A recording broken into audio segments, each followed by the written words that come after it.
Today, the subcommittee will receive testimony from an array of state, local, and tribal leaders, as well as other stakeholders on their priorities for the upcoming WORDA legislation. Most of our witnesses here today have years of experience in working with the Corps to address the unique local water resources needs of the states, their communities, their tribal lands, and your input is invaluable to Congress as it develops a new WORDA bill. We will also hear about potential improvements on how the Corps formulates and constructs critical water resources development projects, especially as they relate to partnerships with tribal nations. This committee, on a very healthy bipartisan basis, has now completed work on 4 consecutive WORDA since 2014, and I am hopeful and confident that this tradition will continue in partnership with my good friend, the subcommittee ranking member, Mr. Rouser. This committee is most successful because all of our members trust and recognize how critical the core work is to meet the unique water resources needs in our communities, and how important regular, predictable authorization of water is to meet these needs.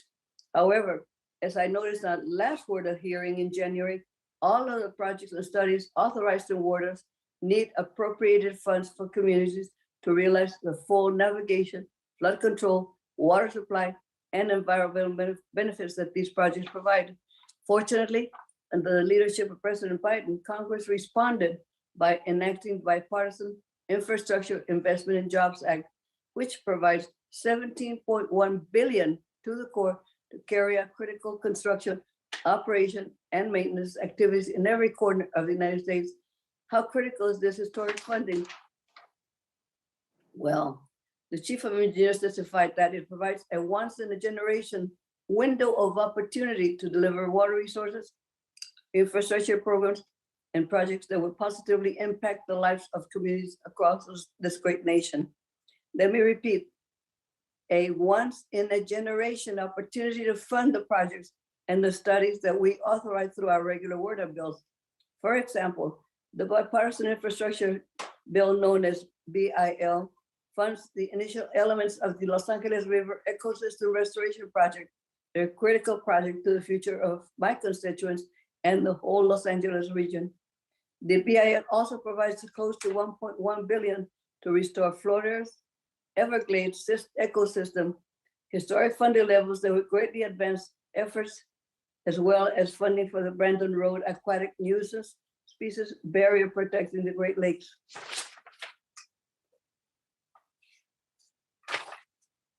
The BIL also makes critical investments in coastal and inland navigation projects, ranging from the Sioux Locks in Michigan to the T.J. O'Brien Lock and Dam Project in Illinois, to the Kennedy Lock and Dam in Kentucky, to the Norfolk Harbor Project in Virginia. It is, as well, provides essential investments to local flood projects, protection projects, ranging from the Seward, Alaska, to Winslow, Arizona, to Southwest Coastal Louisiana, to the city of Norfolk, Virginia. And what is the common thread between all these projects?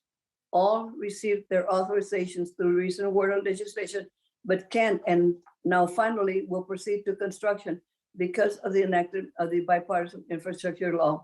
Last month, the Biden administration presented its priorities for the inclusion in new WORDA, and today we give our stakeholders a chance to give their perspectives on the projects and policies that should be included. I am particularly honored we will also hear from 2 respected tribal chairmen and learn their experiences in working with the Corps over the generations. We have all heard lingering concerns about how federal government has failed its treaty obligations with Native Americans and their tribal heritage lands. In this regard, the Corps has had what some tribal leaders call a spotty relationship with the tribes. To address these concerns, Congress included language in WORDA 2022 require the Corps to promote meaningful involvement and consultation with the Native tribes, as well as other environmental justice communities. In addition, with confirmation of Assistant Secretary Army for Civil Works, Mike Connor, an old friend, and the appointment of his principal deputy, Jamie Pinkham, the Biden administration has chosen to incorporate tribal voices directly into the decision-making core.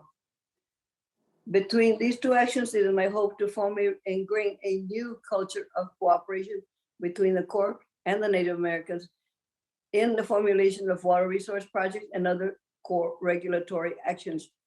I want to welcome all our witnesses here this morning, and I am very grateful for your willingness to share your views and perspectives on what we should consider as we aim to complete the enactment of 5 bipartisan orders in a row on a bipartisan manner.